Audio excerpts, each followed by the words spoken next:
علیکم ورحمۃ اللہ وبرکاتہ۔ وعلیکم السلام ورحمۃ اللہ وبرکاتہ۔ سوشل میڈیا کے ناظرین کی طرف سے کچھ سوالات آئے تھے آپ کی طرف، تو سب سے پہلے تو میں یہ سوال کرنا چاہوں گا کہ نظریہ پاکستان کی بقا کیسے ممکن ہے اور نظریہ پاکستان کو گڑبڑ کیوں کیا جا رہا ہے؟ بسم اللہ الرحمن الرحیم۔ جس بنیادی بات کو مسلمان نہیں سمجھ رہے ہیں وہ یہ ہے کہ اتحاد ثلاثہ ایک قوت ہے، ایک طاقت ہے، ایک اجماع ہے۔ وہ ہیں ہندو یعنی کافر، خالص کافر، عیسائی اور یہودی۔ یہ ان کا مشن یہ ہے کہ مسلمان کا وجود نہ رہے، چاہے جائے کہ وہ اسلام کو پھیلنے دیں۔ تو اس کے لیے وہ پہلے ہی پریشان تھے کہ ترکی ایک اسلام کے نام پر ملک بنا اور اس نے یورپ کو فتح کیا۔ تو جب تحریک پاکستان چلنے لگی تو وہ ان کو بہت پریشانی ہوئی کہ اسلام کے نام پر ایک اور ملک بننے لگا ہے، اور اگر یہ اور کچھ نہ کر سکے تو یہ ملک بر صغیر سے ہندوؤں کو یا کافروں کو یا غیر مسلموں کو مسلمان بنا لیں گے۔ مشن بھی یہی ہے، اللہ تعالیٰ کا حکم ہے، آپ صلی اللہ علیہ وسلم نے یہ کر کے دکھایا کہ لوگوں کو مسلمان بناؤ تاکہ جہنم سے بچیں۔ یہ تو مشن ہے وہ جو اللہ تعالیٰ نے اپنے نبی علیہ السلام کے ذریعے، ہر نبی کے علیہ السلام کے ذریعے یہ مشن مکمل کرنے کا حکم دیا ہے۔ اب یہاں آخری امت کو یہ مشن اس لیے دیا گیا ہے کہ کوئی بھی بندہ جہنم نہ جائے۔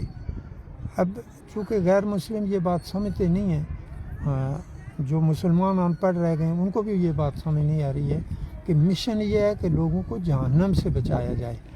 یہ زندگی گزری جاتی ہے، اس کو بھی اچھا بنانا اسلام کا مشن ہے کہ کوئی محتاج نہ ہو، کوئی غریب نہ رہو، کوئی مظلوم نہ رہے، کوئی محروم نہ ہو، بے بس نہ ہو، یتیم کو کوئی تنگ نہ کرے، بیوہ کو تنگ نہ کرے۔ یہ شامل ہے اس دنیا کے لیے اور اگلے جان کے لیے ہے کہ سارے لوگ اس دائمی زندگی جو ہمیشہ ہمیشہ کے لیے ہوگی، وہاں جتنی سہولتیں ہیں جس کا تصور بھی اس دنیا میں ممکن نہیں ہے، کہ ان سہولتوں کو سے مستفید ہونے کے لیے بندے کو تیار کیا جائے۔ اب غیر مسلم یہ سمجھ رہے ہیں کہ یہ ہمارے ساتھ دشمنی ہے، اسلام ہمارے ساتھ دشمنی کر رہا ہے، ہمارے مذہب سے، ہمارے نظریے سے، ہمارے خداؤں جو بت ہیں، پتھر ہیں، سانپ ہے، گائے بھینس ہے، ان خداؤں سے ہمیں ہٹا رہے ہیں۔ تو عیسائیوں کو یہ فکر ہے کہ ہمیں مریم علیہ السلام اور عیسیٰ علیہ السلام کو ہم خدا مانتے ہیں، تو یہ مسلمان مخالفت کر رہے ہیں۔ یہودیوں کو یہ فکر ہے کہ جی ہمیں موسیٰ علیہ السلام کے بعد کسی اور نبی کو کیوں مانا جاتا ہے۔ تو انہوں نے مشترکہ طور پر یہ مشن بنایا کہ جب تک مسلمان کا وجود ختم نہیں ہوگا ان کا وجود خطرے میں ہے، اس لیے وہ چوکانے رہتے ہیں۔ تو وہاں تو ایک صورت یہ بنی کہ ایک نیا ملک بننے لگا اسلام کے نام پر، تو وہ تو تڑپ کے رہ گئے، انہوں نے ہر حربہ استعمال کیا۔ اور یہ الگ تفصیل ہے کہ بھئی کیا کیا رکاوٹیں انہوں نے کی ہیں۔ قائد اعظم علیہ الرحمہ کی قیادت میں جن کو سمجھ تھی انہوں نے اس ملک کو قائم کرنے کے لیے کتنا یعنی اپنے عزم کو پورا کر کے دکھایا۔ جب بن گیا تو پھر انہوں نے یہ فیصلہ جب قبول کرنے کا فیصلہ کیا گیا تو ساتھ یہ طے کیا کہ اس کو 25 سال سے زیادہ نہیں چلنے دیا جائے گا، اس کو ختم کر دیا جائے گا۔ اس کے لیے انہوں نے اس ملک میں اپنے ایجنٹ داخل کیے۔ 4 بڑے ایجنٹ تھے پاکستان میں جو بیوروکریٹ کی صورت میں شکل میں تھے، تو ان کے ذمہ یہ کام لگایا گیا کہ بھئی اس نظریے کو ختم کرنے کے لیے بنیادی بات یہ ہے کہ مسلم لیگ کو ختم کیا جائے، مسلم لیگ کی قیادت کو ختم کیا جائے، اور ساتھ ایسے لوگ مختلف شعبوں میں داخل کیے گئے، تعلیمی شعبے میں اور دوسرے شعبوں میں، جن کا کام یہ تھا کہ عوام کو گمراہ کرو کہ جی قیام پاکستان غلط ہے، اس کی بنیاد ہی غلط ہے، یہ نفرت ہے، قبیلہ فرقہ وارانہ تقسیم ہے، مختلف دلائل دیے گئے، ان کو سکھائے گئے، وہ لوگوں میں غلط فہمیاں پیدا کر رہے ہیں کہ یہ اس کی پیدائش، اس کی تخلیق جو پاکستان کا قیام ہے یہ غلط ہے، اس کی بنیاد غلط ہے۔ حالانکہ جب قائدین نے یہ دیکھا کہ مسلمانوں کا وجود انتہائی خطرے میں ہے، خاص طور پر اس کا پہلو یہ تھا کہ ایک وقت میں ایک عارضی حکومت ملی جس میں نہرو وزیر اعظم تھا، تو باقی اس کے ساتھ اور وزیر تھے، انہوں نے ناطقہ بند کیا مسلمانوں کا۔ اس وقت اور جن کو سمجھ تھی انہوں نے خطرہ محسوس کیا کہ اگر انگریزوں کی موجودگی میں ان کی حکومت کے ماتحت اگر یہ ایک حکومت ذیلی حکومت بنی تو یہ ہمیں برداشت، مسلمانوں کو برداشت نہیں کر رہے ہیں۔ تو جب خالص ان کا اپنا معاملہ ہوگا، ان کا اپنا نظام ہوگا، اپنی حکومت ہوگی، تو یہ تو پہلے سے بہت ساری تنظیمیں تقریباً 12 تھیں جن کا کام یہ تھا کہ تحریک چلا کے بازور قوت مسلمانوں کا وجود مٹانا تھا۔ تو ان کو پوری طرح یقین ہو گیا کہ مسلمان اس ملک میں خطرے میں، ان کا وجود مٹ جائے گا۔ اس میں بعض لوگ یہ دلیلیں دے رہے ہیں کہ جی جو ادھر رہ گئے ان کا کیا قصور ہے۔ بھائی جب ہجرت آپ صلی اللہ علیہ وسلم کو ہجرت کا موقع ملا تو سارے مسلمانوں کو لے کے نہیں گئے، ایون یہاں تک کہ حضرت علی رضی اللہ عنہ کو بھی چھوڑ کے چلے گئے۔ یہ حکمت ہوتی ہے، حکمت عملی کے تحت یہ ہجرتیں بھی ہوتی ہیں اور قیام ملک کے قیام کا بھی معاملہ طے کیا جاتا ہے۔ تو وہی قوتیں اپنے ایجنٹوں کے ذریعے عوام میں غلط فہمیاں پیدا کر کے، اور عوام میں نہیں کیا بلکہ چھوٹے بچوں سے لے کر یہ غلط فہمیاں پیدا کی گئی ہیں۔ نصاب غلط ترتیب دیا گیا، قرآن اور حدیث کو مسجدوں تک محدود کر دیا گیا، عام بچوں کو، عام لوگوں کو پتہ ہی نہیں کہ قرآن ہمیں کیا تعلیم دے رہا ہے، ہم سے کیا تقاضا کرتا ہے کہ ہمیں زندگی کیسے گزارنی ہے۔ اور اس دنیا میں قرآنی تعلیم کے تحت ایسے عمل کر رہے ہیں کہ جو ہم دائمی زندگی گزارنے کے قابل ہو جائیں، جنت کے قابل بن جائیں، جنت کے اہل ہو جائیں۔ اس کو الجھاؤ پیدا کیا جا رہا ہے کہ نہیں جی یہ غیر مسلموں کے خلاف دشمنی ہے، یہ نظریہ نہیں ہے، یہ کوئی نظریہ نہیں ہے، یہ فرقہ وارانہ نظریہ ہے۔ تو یہ اس طرح کی غلط فہمیاں پیدا کر کے تو اب نصاب کو بھی غلط کر دیا گیا، سیاسی نظریے کو بھی غلط کر دیا گیا، اور دوڑ رہے ہیں کہ جی جمہوریت برطانیہ سے چلی تھی تو وہ بڑی جن ملکوں میں جمہوریت ہے وہاں لوگ بڑے فائدے میں، اور کدھر فائدے میں ہے؟ امریکہ جو کہتے ہیں کہ بڑی طاقت ہے، وہاں حبشیوں کا کیا حال ہو رہا ہے؟ جو اوریجنل اصل باشندے سے تھے ان کا کیا حال ہو رہا ہے؟ ان کو تو انسان ہی نہیں سمجھا جا رہا، وہ جنگلوں میں رہ رہے ہیں۔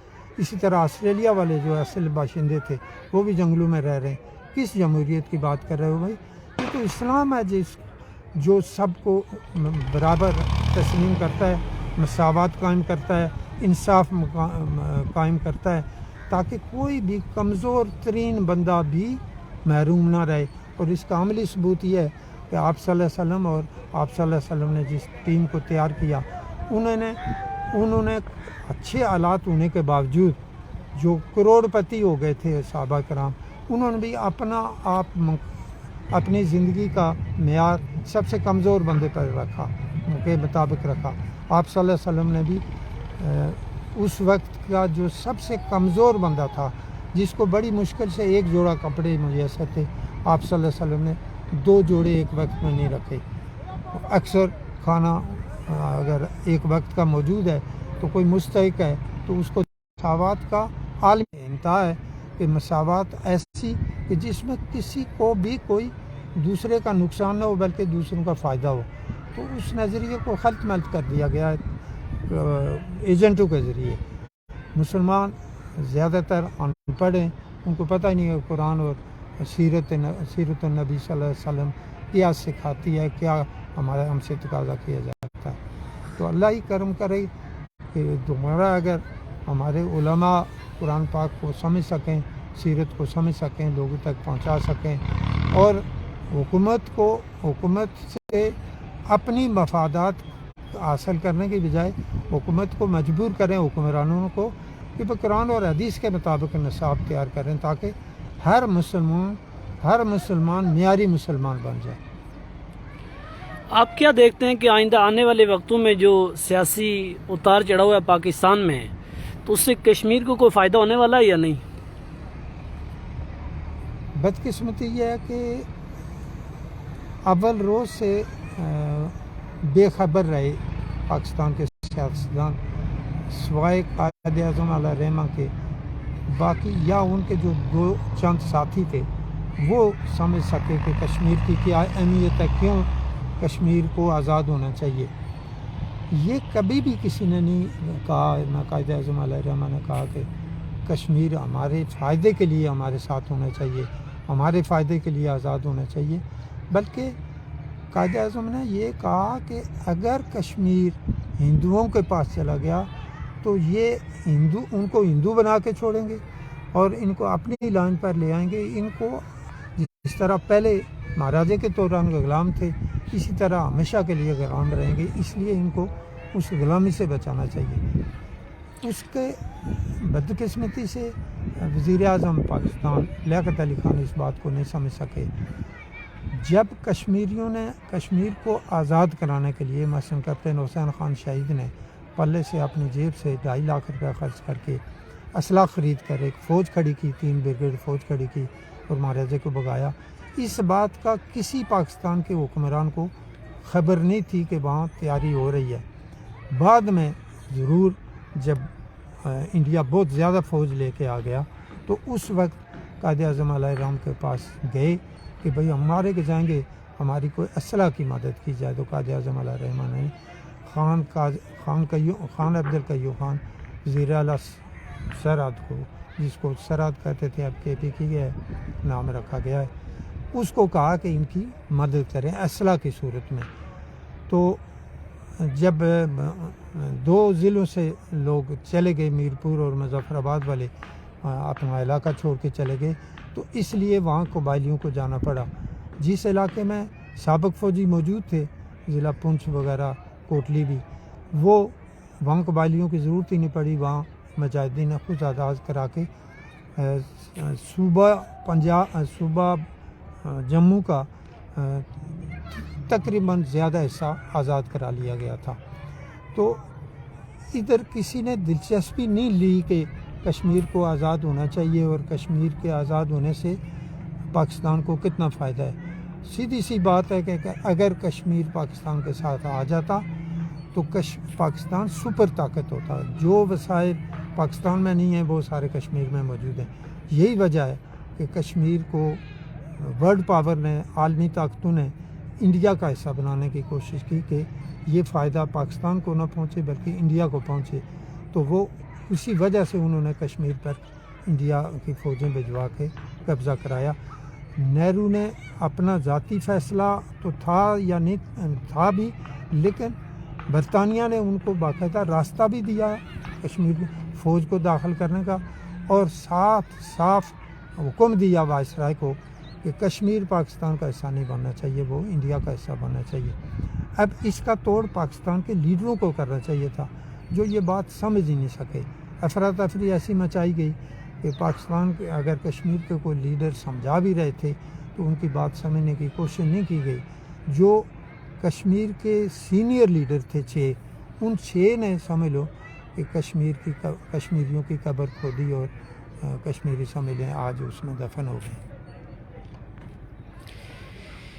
ایک عمومی نظریہ یا سوال یہ پایا جاتا ہے کہ کچھ لوگ ہیں جو یہ چاہتے ہیں کہ بھئی کشمیر خود مختار ہو، تو قوم پرستوں کے علاوہ اگر ہم بحیثیت کشمیری آپ سے یہ سوال کریں کہ اگر کشمیر کے اندر سارے وسائل بھی ہیں اور کشمیر کو حاصل کرنے والے عالمی طاقتوں میں ان کا شمار ہو سکتا ہے، تو کیا ایسا نہیں بہتر کہ کشمیر جو اتنا بڑا خطہ ہے اس کو خود مختار ہونا چاہیے یا وہ الگ سے ایک ملک ہونا چاہیے؟ ایک وقت تھا کہ کشمیر آزاد ہو جاتا اور قائد اعظم علیہ رحمہ نے سردار ابراہیم کو کہا کہ آپ UN میں یہ نہ کہنا کہ یہ بھارت اور پاکستان کے درمیان تنازع ہے، آپ یہ کہنا کہ یہ کشمیری کی آزادی کا معاملہ ہے۔ کشمیر ایک اسٹیٹ ہے، ریاست ہے، اس کے وہاں کے لوگ رہنے والے انسان ہیں، ان کی آزادی کا معاملہ ہے۔ اگر اس وقت لوگ یہ فیصلہ کر لیتے کہ ہم نے آزاد رہنا ہے تو کسی نے کوئی ادھر پاکستان سے فوج نہیں بھیجی جانی تھی کہ بھئی تم آزاد نہیں رہ سکتے ہو۔ یہ تو بیوقوفی خود کشمیری لیڈروں کی ہے کہ انہوں نے بجائے اس کے کہ قائد اعظم علیہ رحمہ کی رہنمائی میں اس کو کشمیر کو آزاد کراتے، آزاد رہنے دیتے، انہوں نے خود دعوت دی بھارتی فوج کو، نہرو کو کہا کہ بھئی آپ فوج بھیجیں، یہ پاکستانی قبضہ کر لیں گے۔ پاکستان کی نہ فوج گئی نہ کوئی مجاہدین گئے، قبائلی اگر گئے تو وہ بھی اکتوبر کے آخر میں۔ اس سے پہلے نہرو خود جا چکا تھا کشمیر میں اور اپنی فوجی جنرلوں کو حکم دیا کہ جو علاقہ آزاد ہو چکا ہے وہ بھی واپس لے لو۔ اب اس تاریخی حقائق جو خود انڈیا کے لکھنے والوں نے، جرنلوں نے لکھا ہے، اس کو نظر انداز کر کے یہ کہا جاتا ہے کہ جی قبائلی گئے اور وہاں اس لیے انڈیا نے وہاں فوج بھیجی۔ اگر قبائلی گئے بھی تو وہ قبائلی تھے، پاکستانی فوج نہیں تھی۔ قبائلی تھے، اپنے بھائیوں کی مدد کے لیے جا رہے تھے، کوئی فوج نہیں پاکستان کی گئی تھی جس کے توڑ کے لیے انڈیا کو آگ پہنچتا تھا کہ وہ فوج بھیجے۔ بیوقوفی کی انتہا ہے کہ اس کو دلیل بنا رہے ہیں اور خود مسلمان یہ دلیل بنا رہے ہیں۔ اس سے بڑی جہالت اور کیا ہو سکتی ہے کہ پاکستان نے فوج نہیں بھیجی کشمیریوں کی مدد کے لیے۔ بھائی قبائلی اس وقت گئے جب کشمیریوں نے جا کے رو دو کے ان کی منت کی۔ مثلا وہ میں نے پوری تفصیل دی ہوئی ہے کتاب میں کہ مظفر آباد کے 3 بندے گئے کہ جب ان کو پتہ چلا کہ عید کے دن، بڑی عید تھی 24-25 اکتوبر کو، کہ عید کے موقع پر مہاراجے کا حکم ہے کہ اجتماع سے کوئی بندہ بچ کے نہ جائے، تب وہ جا کے روئے دے کہ بھائی ہمیں بچاؤ، ہم قتل ہونے لگے۔ تو یہ تو الگ معاملہ ہے۔ اگر قبائلی چلے بھی جاتے، پہلے چلے جاتے، اکتوبر کے شروع میں بھی چلے جاتے، تو اس سے یہ کیسے جواز پیدا ہوتا کہ انڈیا فوج بھیج دے؟ انڈیا کا کیا تعلق تھا؟ ادھر مسلمانوں کی اکثریت تھی، تو مسلمانوں کی مدد کرنے کے لیے جب وہ دیکھا کہ قتل عام ہو رہا ہے تو اس وقت مسلمان قبائلی علاقے کے مسلمان ان کی مدد کے لیے پہنچے، وہ بھی ان کی درخواست پر، کشمیریوں کی۔ آزاد ہونے کا وقت وہ تھا کہ جب مجاہدین سری نگر پہنچے، ریاستی کا علاقہ آزاد کرا لیا تھا، اس وقت کشمیری اٹھتے۔ کون اٹھتے؟ جو کشمیری قیادت تھی وہ اٹھتے، ان مجاہدین کے ساتھ تعاون کرتے، کشمیر کو آزاد کر کے اعلان کر دیتے کہ جی ہم کشمیر کو آزاد رکھتے ہیں۔ تو کبھی بھی کسی صورت میں قائد اعظم یہ حکم نہیں دے سکتے تھے کہ کشمیریوں کو آزادی سے روکو، وہاں قبضہ کرو، یہ نہیں ہو سکتا تھا۔ یہ جھوٹ بولتے ہیں، جو بھی ہیں تاریخ سے ناواقف ہونے کی وجہ سے جھوٹ بولتے ہیں۔ قائد اعظم کے نظریہ کشمیر کے بارے میں جھوٹ بولتے ہیں۔ قائد اعظم نے، شیخ عبداللہ خود لکھتا ہے کہ انہوں نے مجھے سمجھایا کہ تمہیں ہندو برداشت نہیں کریں گے اور غلام بنا لیں گے، تم ان سے بچو۔ انہوں نے یہ نہیں کہا کہ ہمارے ماتحت ہو جاؤ، ہمارے ساتھ ہلاک کرو، یہ نہیں اس کو مشورہ دیا، بلکہ یہ کہا کہ ان سے بچو۔ وہ بہت میں بہت قریب سے دیکھ کے ان کو مثالیں دی کہ بہت اچھی طرح ہندوؤں کو سمجھنے کے بعد میں نے الگ مسلمان ملک بنانے کی کوشش فیصلہ کیا۔ تو اب ان حقائق کی موجودگی میں اگر یہ کہا جائے، جو یہ کہتے ہیں کہ قبائلی گئے تو پھر تب فوج آئی، بھائی انڈیا کا کوئی تعلق ہی نہیں بنتا۔ قرارداد علاقے پاکستان خود جا کے پاکستان والوں نے پاس نہیں کرائی، یہ کشمیریوں کا فیصلہ تھا، علاقے پاکستان کا۔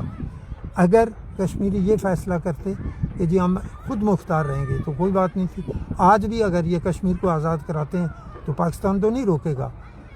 مودی نے بیڑا گرک کیا لیکن کوئی احتجاج نہیں کیا، انہوں نے صرف ویلی والے بیچارے احتجاج کر رہے ہیں۔ تو جو خود مختاری کا نعرے لگاتے ہیں وہ زیادہ سے زیادہ باؤنڈری میں جا کے نعرے لگاتے ہیں پاکستان کے خلاف، پاکستان کو گالیاں دیتے ہیں۔ یہ کمال سمجھتے ہیں کہ پاکستان کو گالیاں دینا کشمیر کی آزادی ہے۔ بھائی کشمیر کا وجود ختم کیا مودی نے، تم نہیں بولے، تم نہیں اٹھے، تم نے کوئی جہاد نہیں کیا، تم نے لڑائی نہیں کی، تو پاکستان کا کیا قصور ہے؟ پاکستان کو کس لیے گالیاں دے رہے ہیں؟ مقبول بٹ شاہین نے تو یہ کہا تھا، مجھ سے کہا، خود یہ بار بار کہا کہ ہم پاکستان کو گالیاں دیں گے، پاکستان کو دشمن بنائیں گے، ہمارے 2 دشمن ہو جائیں گے، ہمیں ایک ہی دشمن کافی ہے، اگر اس سے جان چھوٹ جائے تو بڑی بات ہے۔ تو یہ بڑے جو اپنے آپ کو دانشور اور آزادی پسند ہونے کا علم بردار سمجھتے ہیں، ان کو سمجھ ہی نہیں ہے کہ بھئی جو ہماری مدد کر سکتا ہے تم اس کو گالیاں دیتے ہو، نہیں بھی مدد کرتا تو ہمیں یہ حق تو نہیں ہے کہ پاکستان کو گالیاں دے۔ تو ایک صورت ہے کہ اگر آزاد کرانا چاہتے ہو، خود مختار رہنا چاہتے ہو تو فیصلہ کرو، کشمیر کو آزاد کراؤ، مودی کے ساتھ جنگ کرو، یا نعرے لگانے سے تو نہیں مودی ڈرے گا۔ البتہ ایک بات اگر آپ مناسب سمجھیں میں وضاحت کر دیتا ہوں۔ جی جی ضرور، کیوں نہیں۔ 5 اگست کو فیصلہ ہوا، دوسرے لوگوں کی طرح میں بھی طرف گیا۔ سابق فوجیوں کا ایک اجتماع تھا راولاکوٹ، انہوں نے مجھے بھی دعوت دی اور خطاب کا میں نے پوچھا انہیں کہ خطاب کی دعوت دے رہے ہیں یا شرکت کی، کہ جی خطاب کریں تو ہمارے لیے بڑا اعزاز ہے۔ تو میں نے کہا چلو یہ ایک موقع ہے کہ میں ان کو بات سمجھانے کی کوشش کروں اگر وہ سمجھ سکیں۔ اس میں پاکستان آرمی کے جرنل بھی تھے، بریگیڈیئر بھی تھے، کرنل بھی تھے۔ تو میں نے انہیں پوری تفصیل بتائی کہ یہ خطہ آزاد کیسے ہوا، کیپٹن حسین خان شہید نے کس طرح اس کو آزاد کرایا، کس طرح اپنی جیب سے پیسے خرچ کیے، اسلحہ قبائلی علاقے سے خریدا اور فوج کھڑی کی اور یہ علاقہ آزاد ہوا۔ اور میں نے انہیں بتایا کہ کوئی تاریخ میں ایسی مثال آپ تلاش کریں کہ سیل شدہ اسٹیٹ، دریا بھی اس کا محافظ تھا اور مہاراجی کی فوج بھی محافظ تھی، تو 8 گھنٹے میں انہوں نے قلعہ بھی فتح کیا، قلعہ عین، جس میں اس وقت کی سب سے بڑی گن بھی تھی، ٹیلی فون کی سہولت بھی تھی اور مزید گنیں بھی تھی جو اس بڑی گن کی حفاظت کر رہے تھے۔ تو 8 گھنٹے کے اندر 1 گھنٹے میں وہ فتح کر لیا قلعہ، اور 8 گھنٹے میں اس کی مہاراجے کی فوج کو بھگا کے کوٹلی، سینسا، جیرا، راولاکوٹ اور باغ پہنچا دیا۔ ایسی کوئی مثال نہیں ہے۔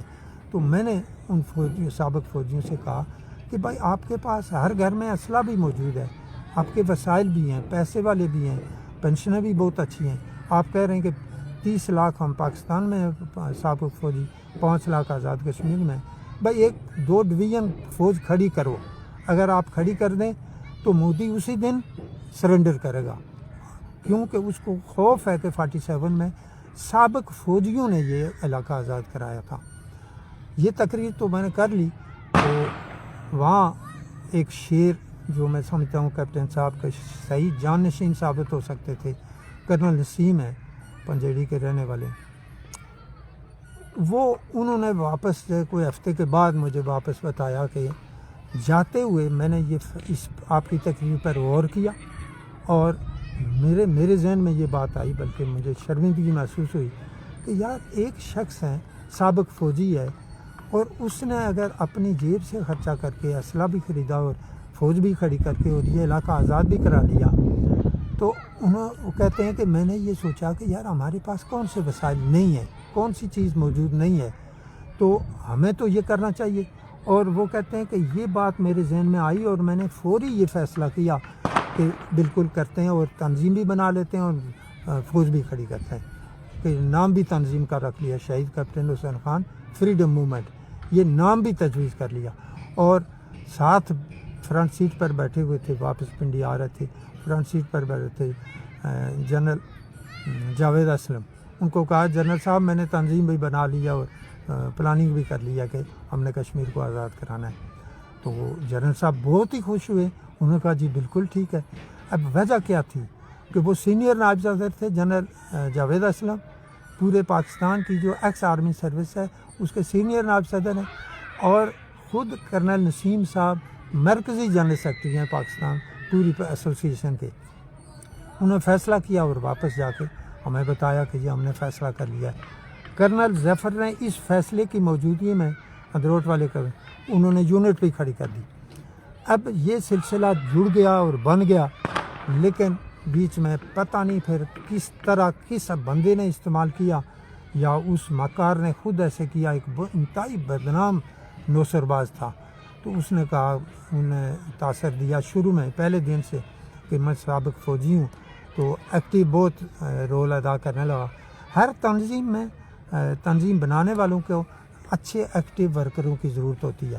جب وہ بہت بھاگ دوڑ کرنے لگا تو انہوں نے کہا کہ جی چلو اسی کو ہم صدر بنا لیتے ہیں۔ جب مجھے پتہ چلا تو میں نے کرنل مصطفیٰ کمال، بریگیڈیئر زرین اور کرنل جنرل انور سے شدید احتجاج کیا کہ بھئی یہ نوسر باز ہے، تو آپ کیا تاثر دینا چاہتے ہیں؟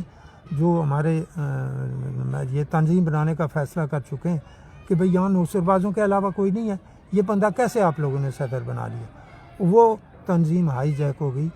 یہ فیصلہ 5 اگست کے 20 دن بعد ہو گیا تھا اور فوج کھڑی ہونی شروع ہو گئی تھی اور لوگ تڑپ کے سامنے آئے کہ ٹھیک ہے جی ہم نے اپنے بھائیوں کی مدد کرنی ہے۔